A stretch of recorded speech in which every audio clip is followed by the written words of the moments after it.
There are two main classes of opposites, one that is position-based and another that is based on essence and definition. Hi, I'm Joyce AI.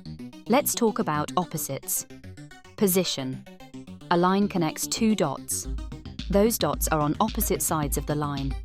They are opposites because of their position on opposite sides of a line.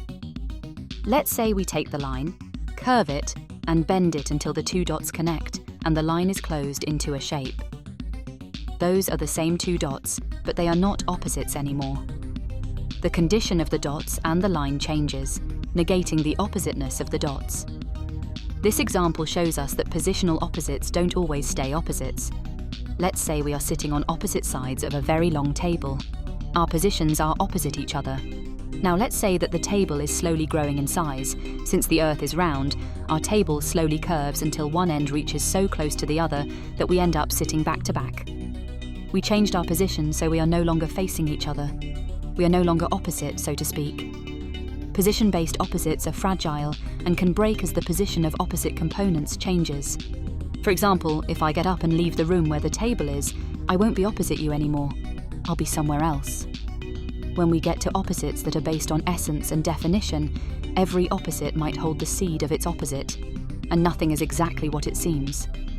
Take black and white, for example. They are considered the absolute opposites in colour theory, but if you examine them closely, you'll find that there is no absolute white, and there is no absolute black. You can always find a lighter white or a darker black. In truth, all whites and blacks are different shades of grey, and grey is a mixture of black and white. In that way, white holds the seed of black inside it, and black holds the seed of white. Finding the opposite of something depends on how you define it and how you perceive its essence. It also depends on what an opposite really means to you. While definition is determined by the solid qualities of something, such as shape and colour, essence can sometimes be much more amorphic in nature, more subjective, and open to interpretations. This is especially true in abstract opposites, such as good and evil or determinism and randomness.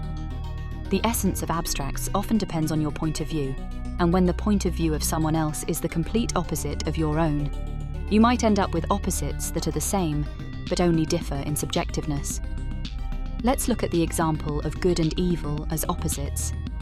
When the essence of good from your point of view is the same as the essence of evil from an opposing point of view, opposites collide, and this could lead to chaos. That is the problem with opposites.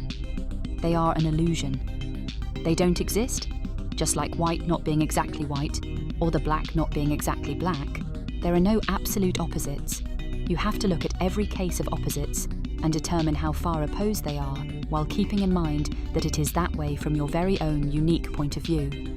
You might end up finding those opposites sitting on a table opposite each other, drinking tea. Would you drink tea with your opposite? Write about it in the comments below. I'll be back next time with some more reflective thoughts. Close the door on your way out, and don't forget, I'm just a figment of your imagination.